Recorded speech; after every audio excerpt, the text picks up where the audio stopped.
ఇక 10వ సూర యూనుస్ 84, 85, 86 వాక్యాలను 87, 86 వాక్యాలు.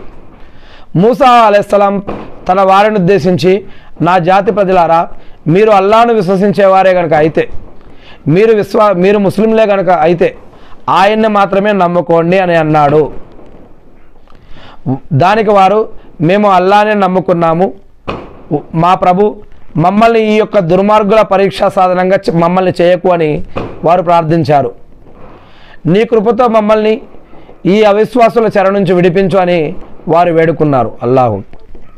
ఇక 11వ సూర హూద్ 47వ వాక్యం నుంచి, నా ప్రభు నాకు తెలియని దాని గురించి నిన్ను అర్థించడం నుండి నీ యొక్క శరణు వేడుతున్నాను.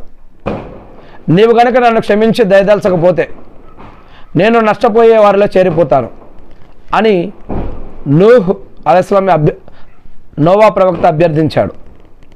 ఇక సూర యూసుఫ్ 12వ సూరాలోని 101వ వాక్యం, నా ప్రభు నీవు నాకు రాజ్యాన్ని ప్రసాదించావు, ఇంకా నీవు నాకు కలల భావార్థాన్ని వివరించే విద్యను కూడా నేర్పావు. ఓ భూమి ఆకాశాల సృష్టికర్త, ఇహలోకంలోనూ పరలోకంలోనూ నువ్వే నా సంరక్షకుడు. ముస్లింగా ఉన్న స్థితిలోనే నాకు మరణం వసవు, నన్ను సజ్జనుల్లో చేర్చు అని వేడుకున్నాడు. 64వ వాక్యం, లోగడ ఇతని సోదరుని విషయంలో నేను మిమ్మల్ని నమ్మినట్లుగానే ఇతని విషయంలో కూడా నమ్మమంటున్నారు కదూ. అల్లాయే అత్యుత్తమ రక్షకుడు, ఆయనే కరుణించే వారందరిలోకి గొప్ప కరుణామయుడు అని యాకూబు పలికాడు. 90వ వాక్యం, ఏమిటి నిజంగా నువ్వు యూసుఫేనా అని వారు ఆశ్చర్యపోయారు. అవును, నేను యూసుఫ్నే, ఇతను బినియామిన్ నా సోదరుడు, అల్లా మాపై దయదల్చాడు.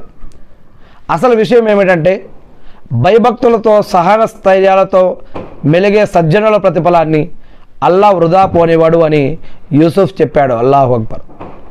91, 92 వాక్యాలు, దైవ సాక్షి, దేవుడు నీకు మాపై ఔన్నత్యాన్ని ప్రసాదించాడు, ముమ్మాటికి మేమే దోషులమని వారంతా చెప్పారు. అప్పుడు యూసుఫ్, ఈరోజు మీపై ఎలాంటి నింద లేదు, అల్లా మిమ్మల్ని క్షమించుగాక, ఆయన కరుణించే వారందరిలోకి గొప్పగా కరుణించేవాడు.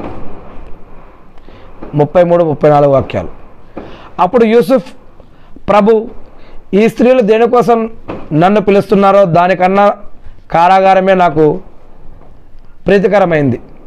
నీవు కనుక వీళ్ళ జిత్తుల నుంచి నా నుండి దూరం చేయకపోతే